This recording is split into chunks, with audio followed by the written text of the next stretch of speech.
Wednesday has a problem with deletion. Similarly to how I asked a kid with the awkward looking retainer an unlimited supply of Hubba Bubba gum for an eraser, then was handed a pink 40x40 construction worker-esque plank engraved in Arial bold font size 32 reading for big mistakes, clearly bought to magnify his grade 3 class clown statistics out of his Cars 2 racing bag, then having it pointed at me directly like a 16th century knight defending the honor of his maiden, and being proceedingly told to use it on myself. It's apparent how Tim Burton doesn't like black people, or at least the intricacies of racism that we face, through his erasure of racial discourse. The only difference is that awkward kid was directly insinuating it, while Tim Burton literally used his for big mistake utensil to erase the very existence of racial dynamics outside of the norm in a story about social dynamics outside of the norm. Tim Burton's the type to play in your face. Let's say life is like a Walmart waste section of the produce aisle, okay? That's actually perfectly fine to eat. Like, they could very much give it to the homeless, but they're so trapped in this capitalistic train of thought. Never mind. The point is, if you were trying to critique the functionality of this trash heap, would you replace the $4 cow liver with $300 black petunias? No! That would be a terrible business model. I mean, you'd be losing thousands by the second, and you would be disregarding the main premise of the trash being stinky, leading to the customers complaining. Customers being an allegory, meaning marginalized people. Because now the customers are smelling the petunias and they're going, oh, this isn't that bad. What are people complaining about? These petunias are amazing. Well, there's a homeless epidemic happening outside because Airbnb decided to start trending again for the 60th time. Granted, art isn't always supposed to reflect life, but when you replace dynamics of hegemonic servitude with colorful allegories of oppression, there's bound to be some oopsies there, okay? And there were a lot of oopsies. In fact, there were a lot of silly little oopsies that I'm going to get into. Because racial issues are trash, the marginalized are complaining about the smell, and frankly, it doesn't help that you cover the smell with petunias. It's still trash! In Tim Burton's Netflix show Wednesday, there exist the normies and the outcasts. Outcasts in this story are the people who don't fit in socially normative boxes. In contrast to the Western world, racial, social, and economic spheres of scrutiny being placed on the outcasts don't exist in the same way. Editors know. Well, they do exist, but it doesn't seem like they exist from the way Tim Burton handles these characters. Like a mandem that doesn't know how to whine. Right, my Caribbeans?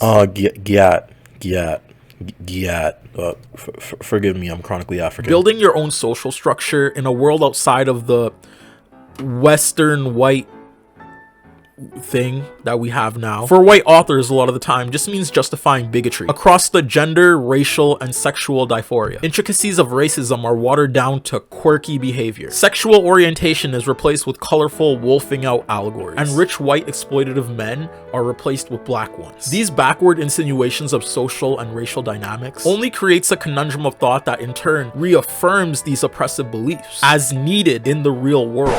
These backwards insinuations of social and racial dynamics only create a conundrum of thought that in turn actually portrays these same dynamics of racism, homophobia, and heteronormativity as not that bad if you just delve into yourself and not care about the scrutiny you're being subjected to, which is an awful form of representation. What's worse is the surface level form of liberalism is the most marketable form of content regarding oppression we have because of oppression. Making a white, pretty well-off alternative woman the face of social scrutiny is gonna sell the most and resonate the most with Netflix's predominantly white audience, whereas movies and shows like Wendell Wilde, who masterfully craft intricate allegories of racism through their storytelling, character models, and plot points, are overlooked and even sometimes summarized as boring because the majority white audience cannot resonate with the story of a black woman who succumbs to the perils of institutional blockades around her. Thus, we fall into the yassification of oppression problem, meaning we have space for these conversations, but the ones suffering most from them are mostly excluded, and even if they are, their cultures are treated as personality traits. Wednesday, the story about how being really quirky is actually really cool and racism doesn't exist. Look at her blue eyes. Look at them. They're blue. And heteronormative society isn't that oppressive when you have pink hair and a bright outlook. And adults are still groomers, I guess. I guess we'll still leave that in. Adults can still be groomers. But overall, just be happy and quirky and yourself and you'll just be cool. Yeah. Societal norms aren't a result of social spheres of scrutiny. Yeah. They can be easily overcome with quips and personal merit. Yeah. I gotta give it to Tim Burton though. He fully encaptured the unbridled, supernatural, depressing, otherworldly experience of Wednesday. The date, not the Addams Family character, the date. He flopped. She's not elite milk, she's 12. Hey, it's Tirrrb, average Jenna Ortega winter ball fan, simultaneously caught up with the fight of black liberation. And welcome to my channel. I actually really enjoyed the show Wednesday. In fact, I binge watched it in 2 days and I have ADHD. Getting me to finish a series is like telling Nemo to find himself. We'd both be lost in interpersonal trains of thought that just can't be fathomed on this metaphysical plane of existence. Oof! But while I was enjoying the brilliant cinematography, the woman who TikTokers are referring to as mommy, the British crime statistics, and the one guy with the glasses that loves bees with the big old eyes and curly hair and could do nothing wrong. This is a Eugene Stan channel. We love Eugene here. If you don't love Eugene, Eugene Lee. God, I never thought I'd be praising a man named Eugene. What's wrong with me? But as I was watching, I started to notice the social structures that drive a lot of these undermining experiences were watered down into a cesspool of semen selective sin that I just couldn't ignore. I mean, seriously. One call from Quinita Brunson and the show would have been a 10 out of 10. After all, Tim Burton basically took the premise of Abbott Elementary, being marginalization from an economic and racial standpoint in a school, wrung out the melanin like a white supremacist hydraulic press, and hung the show to dry in a suburb named by some white guy who we don't even know anymore. All that we know is that he was a gentrifier and Confederacy vibes. It's cool when authors utilize their movies to portray how structures of oppression can affect, harm, or benefit people in intricate ways. Besides the bestiality vibes, Beastars was a perfect example of this. Authors like Peru Itagaki really highlight this difference. Again, other than bestiality vibes, the difference between Wednesday is that it seems to critique and allude to Western terms made because of oppressive structures, and actively jab at oppressive structures in the real world, which means that the characters in the world of Wednesday are aware and actively critiquing these structures, as they should, albeit very bad and very awfully and very ew. But I'll get to that later. Forming a world outside of Western oppressive constructs and then gutting minority experiences by making their oppression quirky while simultaneously critiquing spears of oppression that these marginalized people are facing is a liberal surface level frame of thought I'm coining as Yassification. Basically putting a pretty dress on a KKK member, then telling the person he's after, hey, he's not that bad. Look at this dress. Look at his dress. It's so pretty. And it has sparkles on it. Burning Cross? What? Burning Cross? He won't hurt you. Look at him. He got gothic vibes. He looked like an Instagram filter. He's alt. He's alt, guys. He's alt. He won't hurt you. All you have to do is be yourself and you will avoid him. You will. Yeah, that's not how racialization works. Marginalized people can't exactly express themselves in the same way that the cracker concubines can. I thought of that on the spot. I thought that was good. Bling! Because to us, when we express ourselves to our fullest extent, these same accentuations of character can lead to a means of our oppression. What I'm saying is, I don't hate the show, but there was a lot of lazy writing pertaining to the yassification of racism, I guess.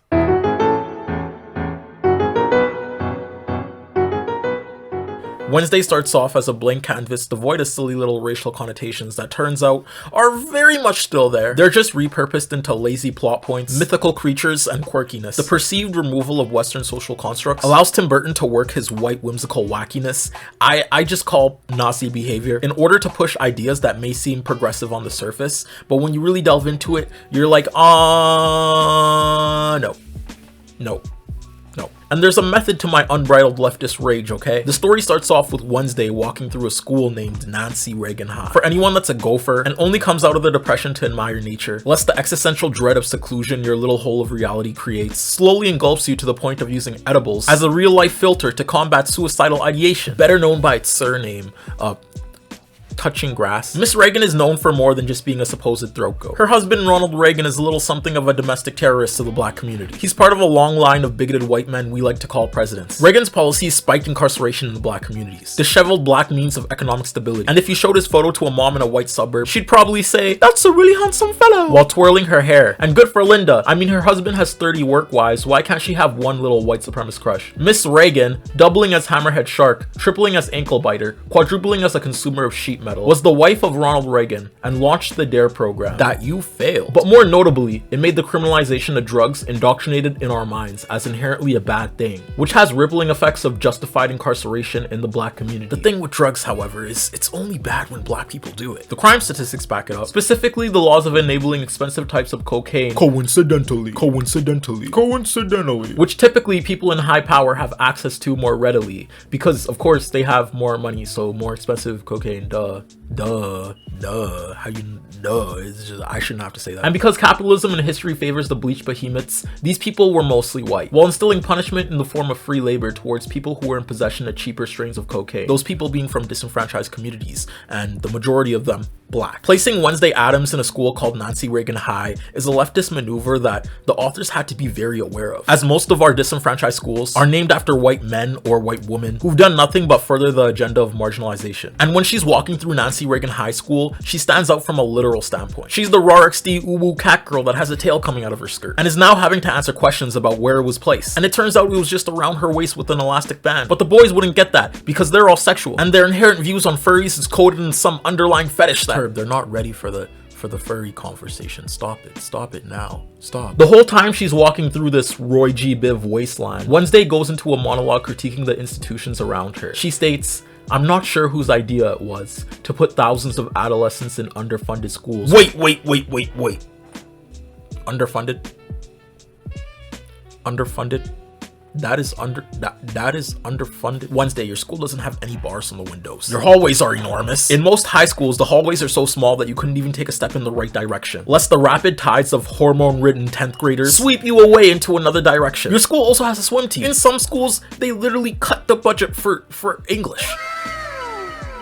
It doesn't seem like budget cuts are really affecting you right now. I love leftist criticism in the form of stories, okay? But Wednesday as a whole falls into an overarching problem of criticizing pretty good conditions of living. But maybe that's just my black objective point of view, and disenfranchisement to the economic standpoint to me means not having the budget to hire another math teacher, so they slap a protractor in the gym teacher's hand, okay? Then they're like, do math, teach the kids math, teach the kids grade 7 math. I still learned a squared plus b squared equals c squared, so I maybe it worked. Maybe gym teachers are the way. But packing an oppressive bow on an institution that isn't prohibiting your success to the degrees that real marginalized people are facing beyond surface level means of having a surprise pop quiz. Some people get popped at the quiz. People in underfunded schools are accustomed to violence. That's why there's bars on the window. Some people get popped at the quiz. It's patronizing to a black viewer like myself. If you were gonna tell a story of institutional criticism, then why would you not address valid institutional nuance? Wednesday's deconstruction is lazy. They want the cornbread, but they don't want to get the ingredients, knead the flour, and wait for it to bake. So they buy one from Aunt Paisley, who sells exotic foods as a side hustle, and act like they received some kind of sociological epiphany of enlightenment, when in reality, they didn't do anything but try to embody a black recipe with the secret ingredient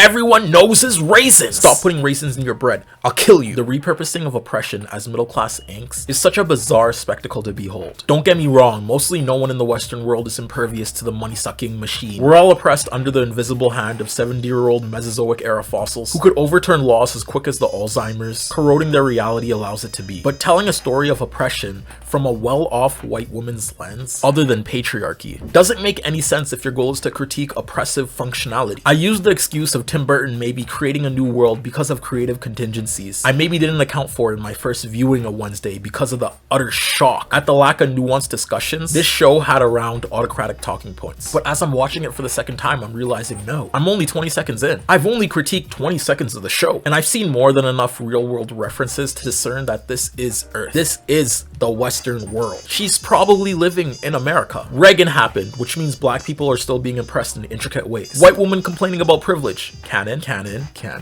like Nick. And if that wasn't enough, African women, emphasis on African women. Edgar Allan Poe and Hemingway are frequently referenced, which means the telltale heart is still disturbing grade 7s everywhere. And if that wasn't enough, African women, emphasis on African women. Outside of Black Panther, you'll never catch them anywhere else. Except real world. They don't exist in movies. They don't. So people don't do that except Lupita. Lupita, you can be Lupita's the token. There's a reason why I initially thought I'd be in for a leftist treat of dissection, introspection, learning, and creative nuance, because that's what it was marketed as, and I'm sad that it failed me. More sad than winter tires in the Sahara Desert. Full disclosure, I don't know anything about tires. I just think it would be really odd to have winter ones in a really hot sandy place. I don't think that'd be very efficient, because it says winter, so probably in the cold place, probably somewhere cold. Rebellion against the norm is also portrayed very weirdly. So in order to give you a proper form of hegemonic defiance, I'm going to be talking about a movie I think does it better. And no, it's not only because I think this movie was severely underrated and I kind of had to try to sneak it in, but because they let the black alt girl with green hair cook, and that's my favorite genre. They let her cook, okay? We love it. Act 2. Wendell and Wilde. If I do say so myself, Mr. Peel, keep doing what you're doing, because this story was done so right that if you ever, in a spur of creative cognizance, decided to slap my grandma's ash urn, I'd immediately go to a crematorium, stuff myself in a furnace, and have refill the ash urn written on my will, gambling my life on the notion that your open-handed palm knocking me off a shelf will give you enough creative inspiration to write another one of these fucking masterpieces. In black terms, you know I had to double it. Wendell and Wilde is a story about institutional rebellion done extremely right. I get how some methods could have been done better, like how the pacing could have been done better around cultural distinctions of the town, or how the story just cranked it up from like 5 to like 15 in the last 30 minutes of the movie. But all in all, if we're talking about a disenfranchised individual combating experiences of hegemonic servitude using real-life instances where the oppressive fit of heteronormality, gender expression, and racial stigmatization has radicalized them into rebelling against these social, institutional, and financial norms, Wendell and Wilde sweeps Wednesday in all categories. I get if you like Wednesday from a visual standpoint, because as racist as a man that Tim Burton is, he at least knows how to entertain an audience with his work. It makes sense how his hydraulic press of white supremacy missed the cinematic experience. One thing I hate about racist white directors is that they're so hard to berate when their work at a surface level is enjoyable from the standpoint of an average Netflix viewer who only leaves the show running in the background for ambience during sexual intercourse. And no hate to my Netflix and chillers. Personally though, when I'm making love, I'd rather play a sweet melody which matches my rhythmic strokes to combat the intrusive thoughts of wondering if I'm just a fetish or something more. Anyways, this story is centered around a black femme named Kat. Kat is engulfed in real systemic racism and oppression. Before all this very bad, very not good, very awful, very evil, very putrid, just not happy, go lucky, walk by the river stuff, Kat was the inhabitant of a black town which was pretty sustainable. And the first instance of tragedy is more so wrong place at the wrong time more than anything else, with her parents getting into a car crash and accidentally plummeting to their death, leaving Kat the only sole survivor. Then after, her family business, along with most of the family businesses in the town, were proceedingly burned down because of capitalistic interests. This story eerily mimics real-life black hate crimes, like the Tulsa Race Massacre. For those of you who don't know what that was, history lesson. In May 1921, the Tulsa, Okayyy neighborhood of Greenwood was a fully realized antidote to racial oppression of the time. Built in the early part of the century in a northern pocket of the city, it was a thriving community of commerce and family life to its roughly 10,000 residents. Greenwood was so promising, so vibrant, that it became home to what was known as America's Black Wall Street. But what took years to build was erased in less than 24 hours by racial violence, sending the dead into mass graves and forever altering family trees. Hundreds of Greenwood's residents were brutally killed, their homes and businesses wiped out. They were casualties of a furious and heavily armed white mob of looters and arsonists. And only one factor drove the violence: resentment towards the black prosperity found in block after block of Greenwood. Tirrrb, can't we just— This is important information regarding real-life oppression. The financial toll of the massacre is evident in the 1.8 million in property loss claims, 27 million in today's dollars, detailed in a 2001 State Commission report.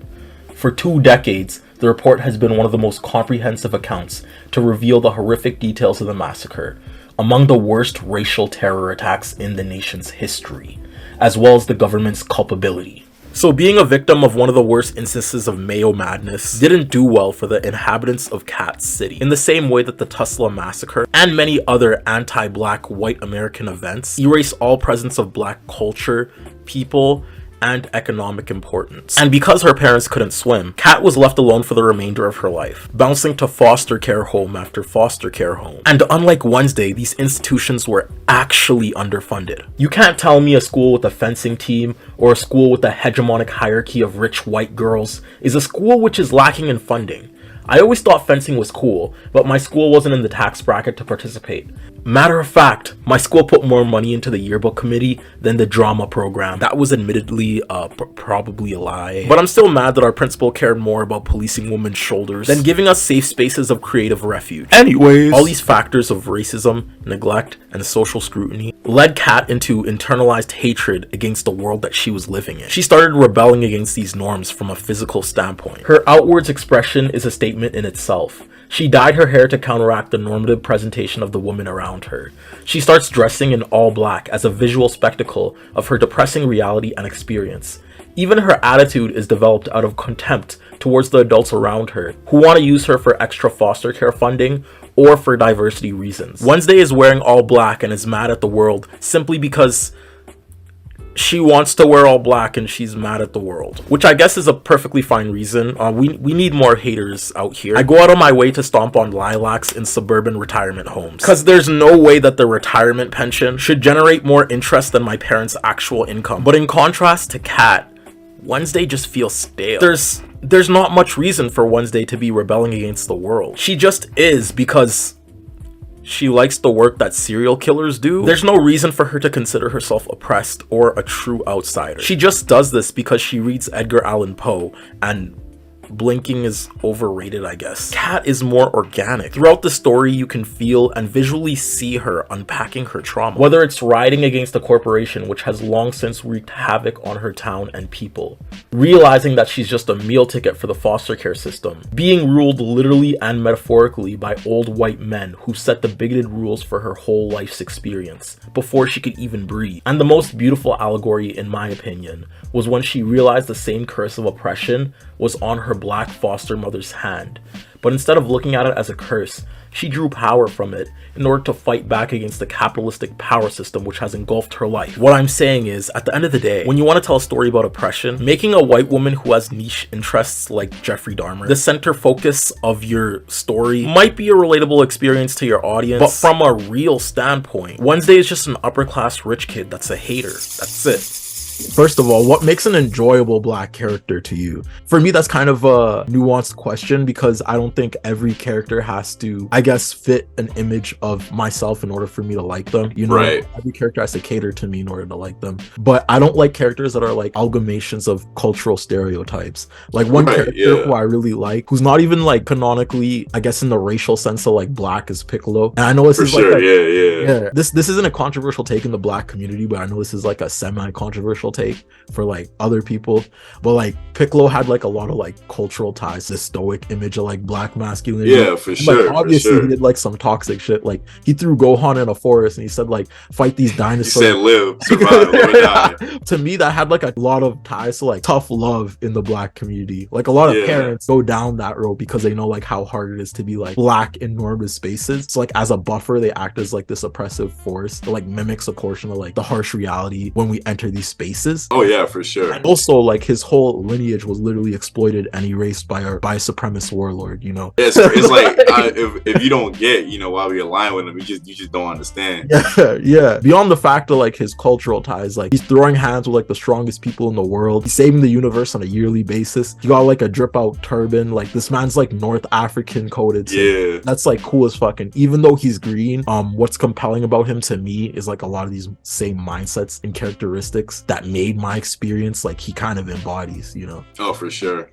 So what makes like an enjoyable black character to you? I think for me, for a character to be enjoyable and to be black, they have to be at least somewhat relatable, but also not just relatable to me, but understanding in that it relates to somebody's experience. Because, you know, you have different black characters, and I feel like the fact that there's a variety of them in media speaks volumes. Because you have a person like me is semi-privileged, so I didn't grow up, you know, with 100% of like the typical, you know, black struggle that people tend to highlight in, you know, media. So having characters that go through things like that, and also characters who have to deal with the fact that they have blackness but can't align with certain struggles because of their privileged environment. I feel like those are the types of characters, one, I resonate with the most, but I'm appreciative that they exist because, like you said, more often than not, the most popular kind of depictions of our race in media are like, you know, the oppressed, you know, the having to deal with all the difficult subjects and topics and whatnot. And it's like, oh, I don't want another slave movie, you know, type shit. Yeah. That's like the kind of the only profitable thing, you know, seen in like the eyes of people up there. So that's why it's good when we can get like all sorts of different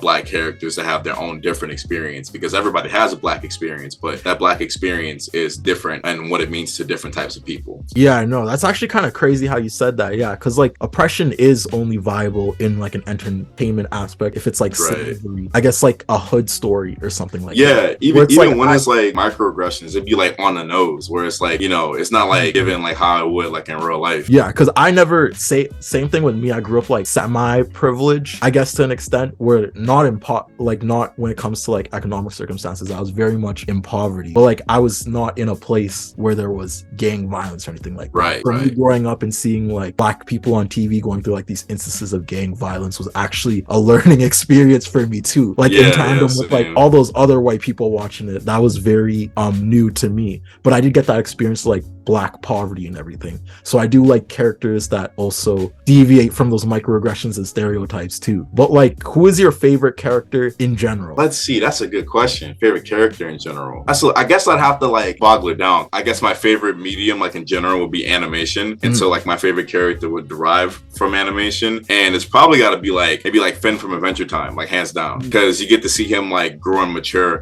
throughout the series. And you see like how immature he is at some parts and how he needs guidance from the people around him, mainly Jake, and how he, makes independent decisions. And you go and see him be put in similar situations later on, and then he's like matured and he has a different kind of worldview of things. And that's like kind of what I can appreciate in a character. Yeah. So like a flawed character who like, is learning and is still learning by the end of the show, but there's clear growth, and he's one of my favorite instances of that. Yeah. Well, my favorite medium is also anime too. Like I just grew up reading manga. Were the first like books that were interesting to me when I walked in the library, and then my dad was like, choose a book. I always pulled out manga books, and one of the first books series I've ever read was Shaman King.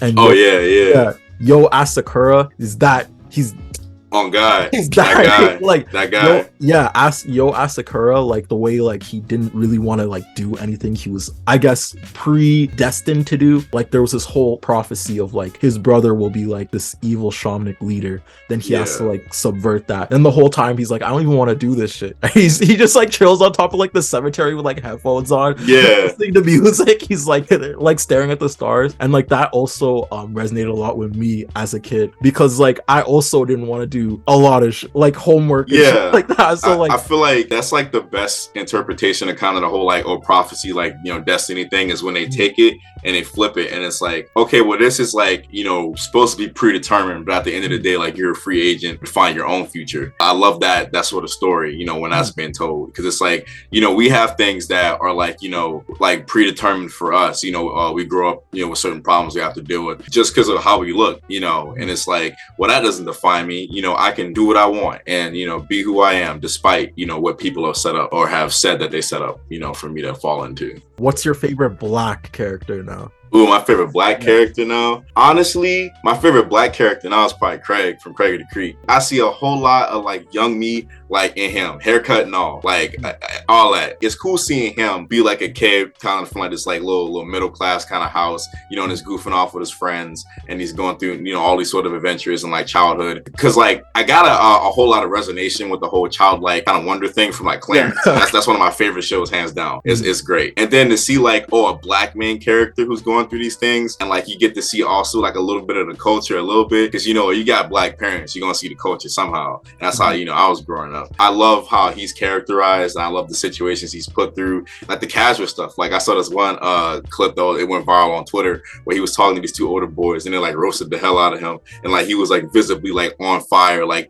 in ashes. And I'm like, that's how like it's great to see like stuff like that been put in cartoons. And I got like my little nephew who's like around Craig's age, he can watch that show and be like, he's just like me for real. That's what I love about that. My favorite black character is kind of cliche, but Miles Morales. That was the first time I saw a black character and I was like, wait, there's no stereotypes. This nigga's actually like an individual, like his experience is actually like humanized. But if I was talking about like a series, Abbott Elementary has like the best diverse cast of like I've heard kinds of black people. I love Abbott Elementary. I could talk about it for hours. It just goes to show how like if we treat like these black characters as individuals, or even characters as individuals, black people will naturally resonate with what they see or like what they feel like, I guess, is a culmination of their experiences. And a lot of these stereotypical characters in Wednesday are just an amalgamation of culture and like basically an excuse to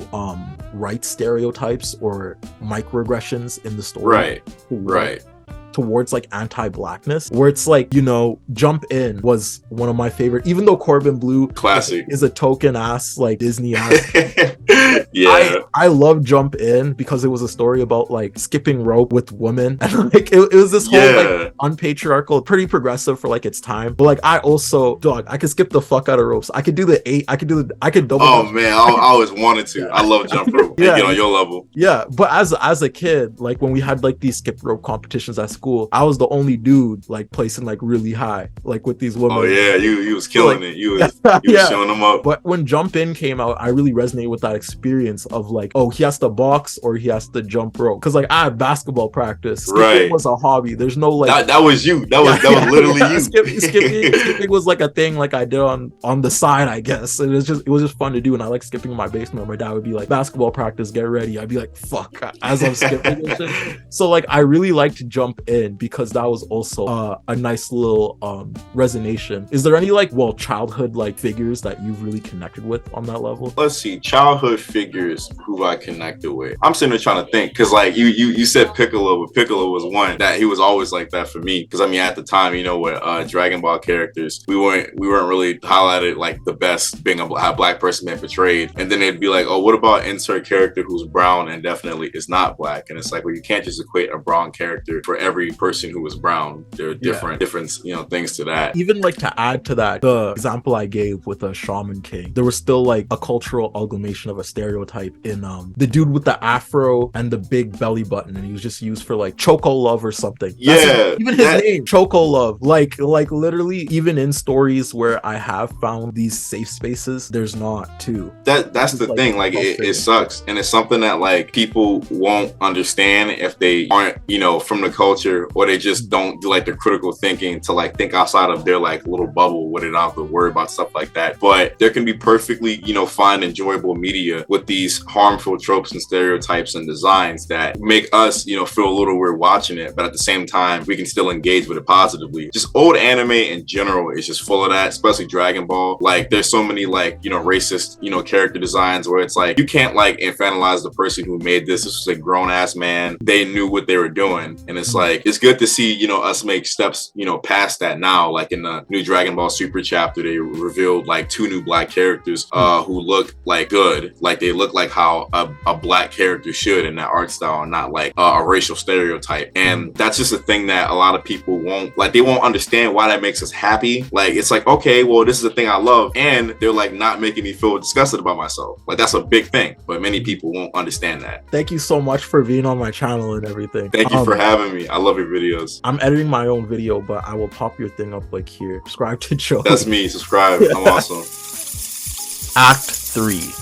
Characters. Wednesday wasn't the only character that Tim Burton messed up with in terms of racial implications. Honestly, these interactions had the chance to be an informative cuisine accompanying a chocolate black fountain of oppression, warm empanadas of South American representation, a nice fondue of Nazi rhetoric, and a cherry on top of internalized heteronormality, which would melt into our taste buds as a real form of representation of stigmatization that marginalized groups face on a daily basis. But then he just gave us a dry-ass Popeyes biscuit with the side of watered-down Sunny D. Have you ever watered down Sunny D? It's like hitting a friend's citrus-flavored hookah, which hasn't had the chamber cleaned in 2 weeks. Anyways, character relations are important, especially in a story about combating the bigoted norm. In a story against fighting a reanimated KKK member. Yeah! The final boss of the story was a grand wizard that a black woman had to stab in order to defeat. That's a pretty progressive statement of anti-white supremacist normality. When you don't do justice to the dynamics of power between the oppressors and the oppressed, or in this case, the outcasts versus the normies. Instead of a world where stigmatizing views defacing individuals' disposition to the norm have very real life implications, instead you get a glamorized camp rock story of us versus them. And while I don't disagree with solidarity, in real life, black gay people don't group up and charge white suburbs in a synchronized dance practiced a day before in order to strike some kind of fear in the opposing band members' perception of reality. We burn down stores because they raise the rent of our houses tenfold and don't give us spaces of comfort, lest we be homeless and disenfranchised to harsher extents. Tirrrb fucks with Stonewall.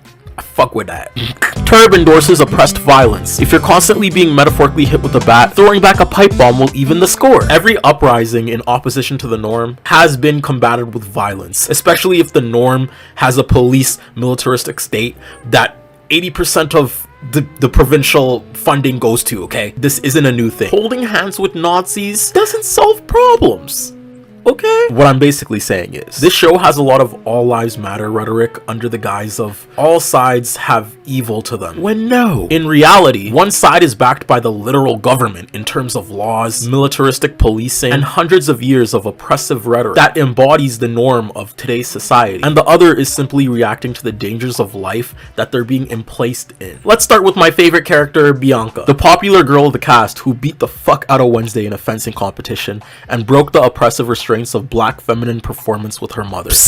Mixed kids. Having colored eyes doesn't have to be the focal point of your personality. Follow Bianca's footsteps and maybe do something else other than staring into my soul. Bianca is a siren. And if you read Percy Jackson, shut up, we get it, okay? We know. We know you know about Greek mythology, okay? We know. If you have enough self-dignity not to learn Greek mythology off a series meant for 10-year-olds with ADHD, sirens are the Rizzlers, the Wizards of Oz, the Risley Bears. Historically, they're mythical half-bird, half-woman creatures that sing songs which lead sailors into treacherous waters of lots and lots of big rocks in order to shipwreck them, which is actually believable Greek mythology, because statistically speaking, I know 99% of the male population spending a year at sea without the touch of a woman, we would collectively fold if we saw a little bit of side boob and some feathers. Tirrrb, furry era. I know men who have folded for less. And yes, Percy Jackson fans, Roman mythology is a separate religious canon than Greek. But I searched it up and I promise you that sirens are basically the same in both mythoses. So stop calling me a dark-blooded half-wit, okay? That's not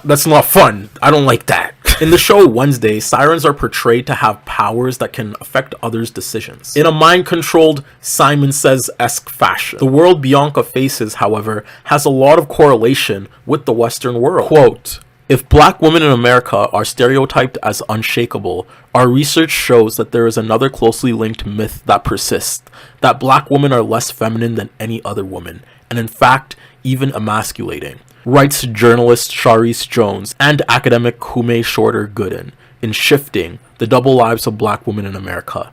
The myth sprang to life in characters of Mammy and Sapphire, then evolved into the archetype of the coarse, sassy black girl, a ubiquitous image in pop culture. Such images take an immeasurable toll on the psyche of black women, who in their desire to be seen as ladylike, to challenge the notion that they are less feminine, may affect a way of talking or behaving that doesn't reflect who they are. Black women in the Western world, and more specifically in the show, being sirens, is a real-life allegory for social feminization that black women face on a daily basis. Being stereotypically sexually alluring, specifically pushed by implications of tantalizing depictions of their bodies. In the Western world, black women have recaptured this image in a wave of sexual liberation. You can see this with movements like Hot Girl Summer. In the beginning of the show, however, Bianca hasn't yet unpacked these internalizations, so her life is synonymously ruled by depictions of her race, not black in the series, but as a siren, which is a weird double-edged dagger allegory that Tim Burton had so much potential to capitalize. And he did good and bad, but white man, what do you expect? White man is not gonna be good. Anyways, Bianca questions her worth in tandem with her race time and time again through this strong experience of internalized misogynoir. Misogynoir is just a nuanced word for implications of misogyny that black women face, because prior to contrary belief, the connotations of womanhood are different than the pasty people's counterparts because of slavery, eugenics, etc. Bianca's mom, also a siren, makes her living through a business which works to use their powers of sexual allure to contort the world around them, which is awful, which is awful. And Tim Burton acknowledges this practice as demeaning, because yes, she is just more than her body. This is one of the few thank yous I'm gonna give him. Thank you, Tim Burton. But don't get comfortable, Timmy, because I'm a Turner, and my wish is my command, and I wish that you die. We still got a little beef, about 15 pages of it actually. Anyways, throughout the story, Bianca struggles with her internalizations of femininity, specifically black femininity, to the point of radical realizations of the power structures around her that in turn dictate her life. She then decides to abandon her mother's company altogether, to be something that she wants to be, and not something that the bigoted world of Wednesday, or metaphorically, the Western world, is caging her in to embody. She even goes as far as to stabbing, metaphorically and literally, the white supremacist power structure structure of heteronormality which has ruled her life for so long. But with all the good that Bianca represents, I'm still jarred by the fact that in such a progressive story of liberation against oppressive structures, Bianca and the black inhabitants of this town are placed in pretty favorable positions of power. For all the internalizations that Bianca faces, she's still the most popular girl in the school with a huge sum of money. Old money too. Old money. Her family literally has a successful business, which is just not the majority of cases in real life. Tim Burton uses his loose racial structure that he's mapped out in Wednesday to basically take away from the nuance of discrimination, both financial and social, that black men and women face by making them a part of the hegemonic power system of Wednesday. In the sense of like positive representation, I've noticed a lot of channels do it to a very liberal extent, you know what I mean? Yeah. Where they're not really, I guess, not seeing the things that I want to see in the world and conflating things to an extent of white supremacy, what that it's rooted in. Like a lot of issues in Wednesday are more nuanced than they appear. Like there's this whole, all the black characters in Wednesday basically are in positions of power, and in those positions of power they basically oppress other people, where it's like there's valid nuance that is missing in like these Tim Burton movies. Do you have like an experience where like you were watching a character and you were like, this is just an improper portrayal of black people as a whole? Literally what you said is something that they did, because at Rainbow High there's this principal at their school. Her name is Miss Wright, and I think Miss Wright is like a really pretty lady, really pretty dark-skinned woman. She has like a bob. She's like Black Anna Wintour. She's mean as hell. Rainbow High's portrayal of blackness overall is just very weird, but when it comes to situations like that, it can be a little off-putting how they would put black people in these positions of power.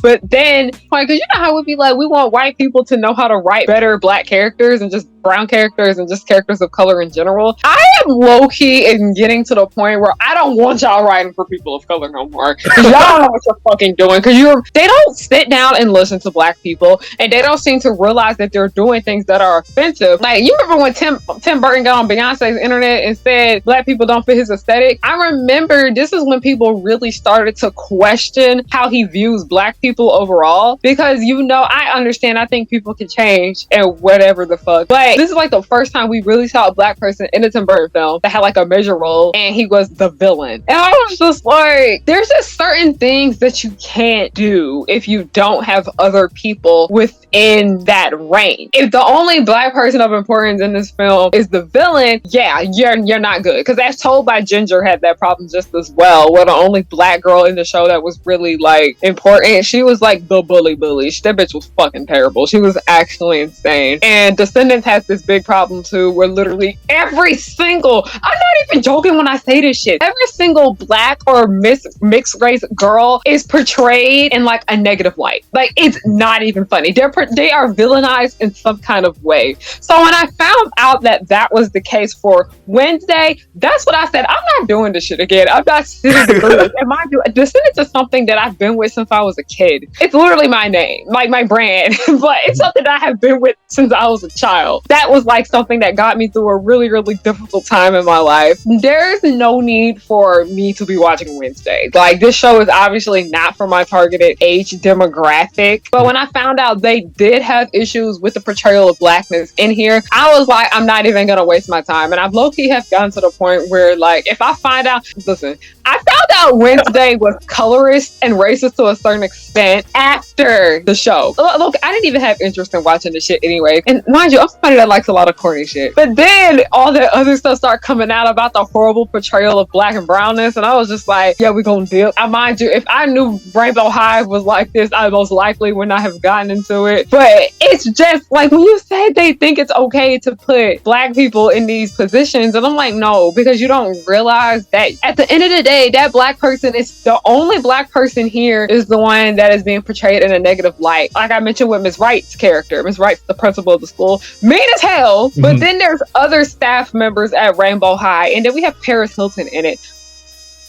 I got my opinion. I'm mad because let me telling you, I generational used to be white a woman. big fan of Paris Hilton when I was a little girl. Like, I had her perfumes and everything. And then when I found out about like her being racist and all that shit, I was hurt. But I do believe that Paris Hilton has changed. I want to believe that. I'm pretty sure she's shown that she's not really icky like she used to be. It's just like we have Paris Hilton portrayed in this like positive, negative light as she's like the new principal at Pacific Coast High. And then we have Miss Wright, who basically is, they wanted to have like a black teacher within the series. So I get that aspect of having her there. Like, mind you, Rainbow High didn't get a dark skinned girl until like episode 10. So when you see this white lady being mean to all the little light skinned and white girls, and then she's there, it's just like, eh. And then we ended up meeting another staff member of Rainbow High. I always forget her name. She's a woman of color, but very light. She has like a softer voice and everything like that. And Rainbow High is a show that focuses on the girls. But I was like, even in the adult department, this shit is still a big problem, because I was like, why is Miss Wright the only one who is a dark-skinned black woman? Why is she the only one that is portrayed to be mean? And I was like, it wouldn't be an issue if there was another dark-skinned staff member at the school. Like, you know how the school be having 3 damn principals? If we had another principal at Rainbow High that was dark-skinned but was a lot nicer, it would have canceled that out a little bit. Because I'm not saying that Miss Wright's character shouldn't be like that. Rainbow High has an issue with like very little people being in the first season. On your channel talking about Rainbow High shit.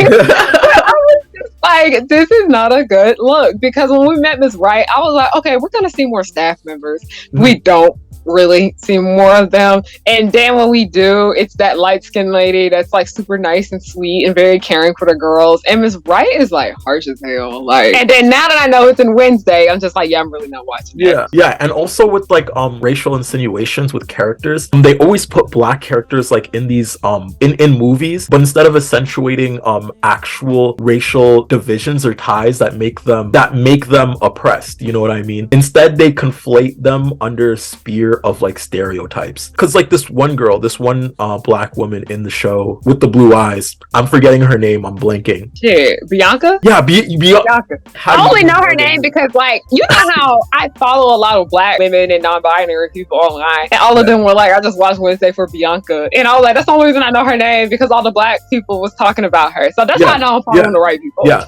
and I was happy because they strayed away from some stereotypes, and they actually made her like a popular, attractive woman, which they don't do with dark-skinned women in general. So I was very happy to see someone with like Afro-centric phenotypes being portrayed as like a popular pretty girl over Wednesday, who is in the real world, like, I guess the epitome of the popular pretty girl, white, well-off woman. So like things like that, okay, these are steps in the right direction, but then they took the whole aspect of like her power being the ability to seduce people because she's a siren. It's giving Jezebel. And I am gonna need people to, I don't know if you remember that book, Tom Buck's Mammies and Coons. I'm gonna need y'all to read that shit, because it basically talks about the ongoing history of like how black people are portrayed. And remember, we were talking about this in one of my African American studies classes about the Sapphire type character. And I don't know if you've ever heard the song 4 Women by Nina Simone. Basically, 4 Women is about 4 different black or black adjacent women, because one of the women that she talks about in the song is like mixed race, and one of them is about how she's like over sexualized, like she's like a prostitute.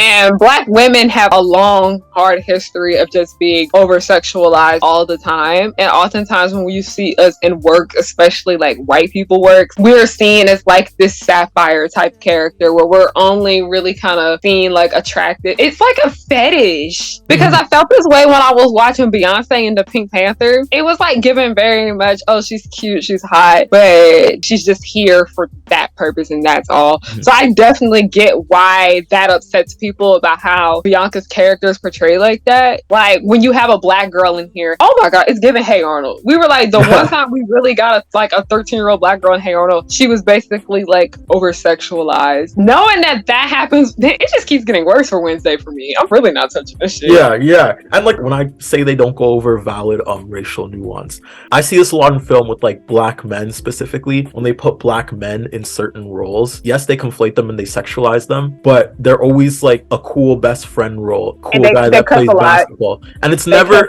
it's never the actual experience of being black in a predominantly white space and how that like interferes with conjectures of one masculinity. Like a lot of my life being black in a white space, I wasn't allowed to act out the way the white dudes act out, you know what I mean? Lest I be seen as like this figure of pure masculine terror. I hate how like a lot of movies kind of saturate that issue and overcoat it with stereotypes and make these issues not seem tangible and kind of erase them under some other guise of character. Because like I love individualistic characters and I love how different kinds of authors delve into different kinds of black masculinity. Abbott Elementary, they had amazing characters for their cast, all diverse, all from different walks of life, and then they went over the institutional nuance of like why these people think these way, why these people are these way. The main character, her love interest, that's a teacher. Are you talking about Janine? Yeah. I love her. Her love interest as a teacher from Everybody Hates Chris. I just think he's Gregory. Yeah, I watch this. I be seated every Wednesday. I know all the names. I know everyone's names. All of that. Gregory. I loved Gregory because he was uprung from this black aspect of like tough love, right? And then we see how that has like traumatized him and how that's caused like his masculinity to be like very conflicted to the point of like he doesn't like opening up, you know, he doesn't say much. He's a very much like I go to work, I do the work type person. And then slowly he starts opening up and you see like why he's that way, you know. If characters were written with racial nuance like that, I would not be complaining type shit, you know. So it's like, let me tell you, part of the reason Abbott Elementary works is because the writer's room is black. That the production team behind Abbott Elementary is black as hell. That's part of the reason why the show can get away with doing things like that and why it actually works. I don't know what the writer's room for Wednesday looks like, but from a lot of what I've heard, it's not dark. It's not black. It's not giving. It's giving palm colored, if that's what it's giving. Thank you so much for talking with me today. Edit it here. We love Haryana Hook, amazing friend of the channel. Thank you so much for talking with me today. You're so welcome. Bye. Now on to the second and third characters.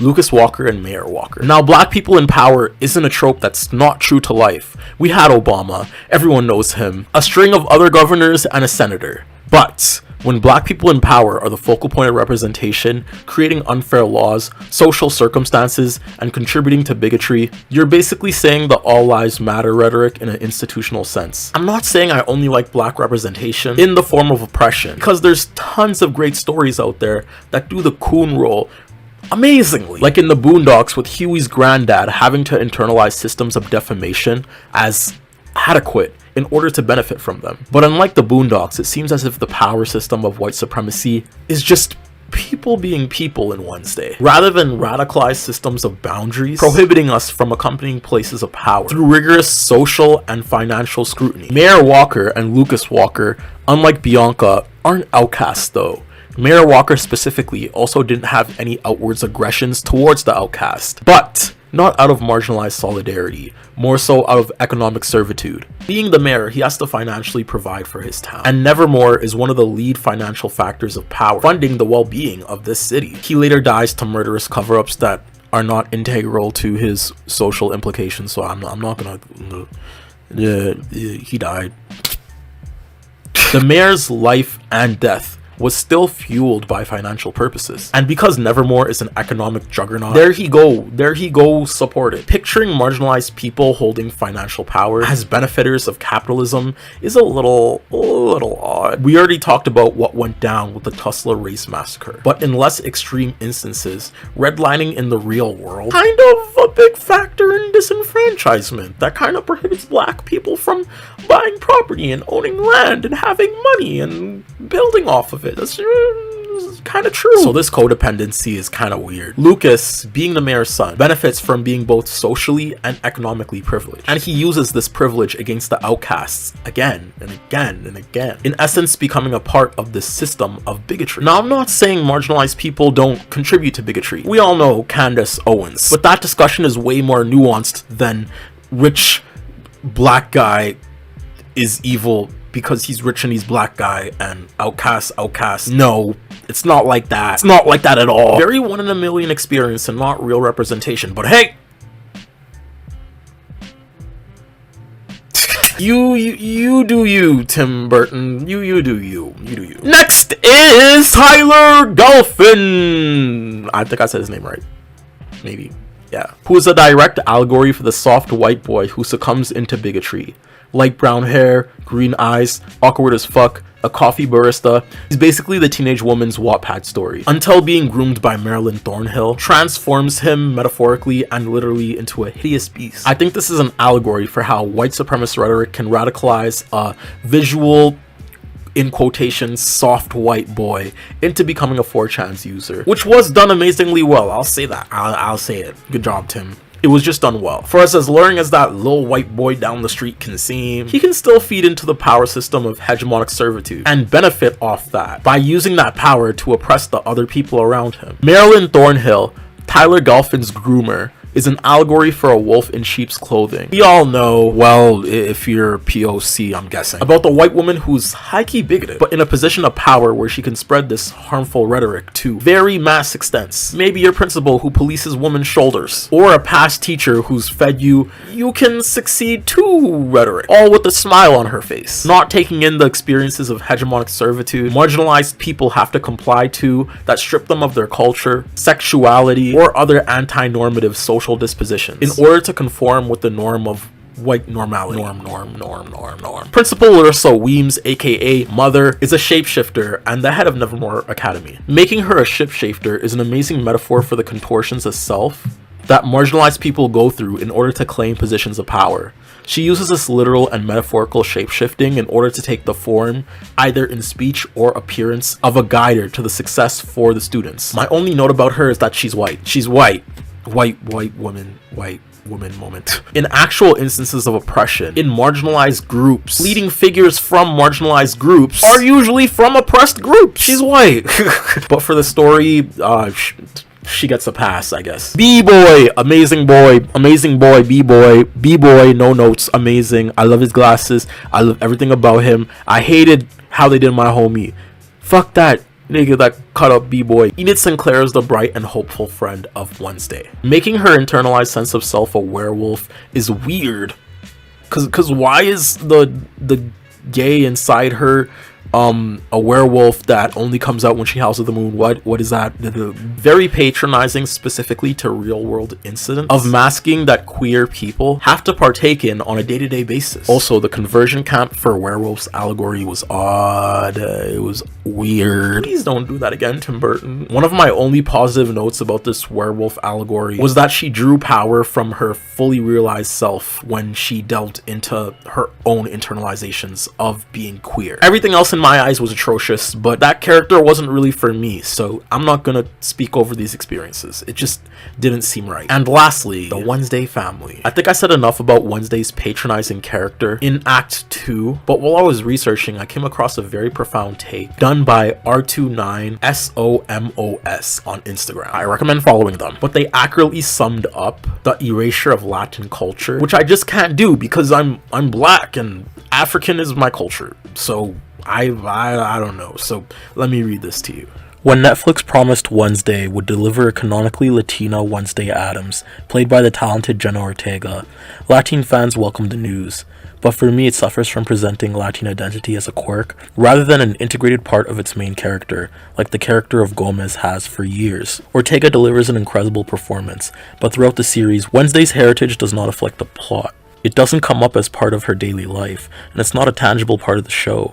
While it is refreshing to see a stereotypical non-Latina role, I would have loved the series to take advantage of the rich cultural landscape of Brujeria, delve into Mexican mythology and beliefs in the paranormal, and truly integrate Mexican traditions and creeds around death into the already eerie Addams Family narrative.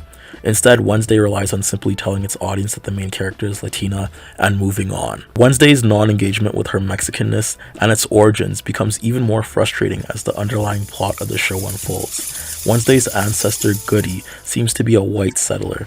Here, the viewer is represented with a whitewashed, non-specific category of outcasts that doesn't discuss or engage with indigeneity at all, and most egregiously includes white people in the role of victims of settler colonialism. At the end of the show, the tally is clear. White characters are the victim of colonization. black people are bullies and settlers, and indigenous people simply do not exist beyond rhetorical tools for white victimhood. But at the end of the day, Wednesday was entertaining, I guess. And the fact that new media is springing up, which is way more leftist and focused on marginalized experiences, is a good thing. I didn't have any of this as a child. I'm sure a lot of you people resonated with these characters in one way or another. I am just a hater. I'm a hater. And I'm a leftist, so that's just my dirty leftist pink hair. So a lot of these instances may seem very patronizing to me, but at the end of the day, this is just a show. Real life oppression is still happening. This show is not solving or bringing light to a lot of these issues. So it's important to critique these frames of thoughts in a healthy manner in order to make representation better. But that was just my marginalized anger taking video essayist form. Feel free to take my advice on it or don't. I don't know, I'm just a dude on the internet that just makes videos because y'all are cool and I like having these conversations at the end of the day. Tell me your thoughts and opinions, rant in the comments, or just say what's up. I'm posting like 3 times a month now. I got editors. But if you want to help me and if you want to support my channel, sub to my Patreon, please. It's going to be in my bio. It's here. These are all my Patreon members. Yeah. Patreon. Help Tirrrb make more videos. We love this. See you next time and peace. Bye.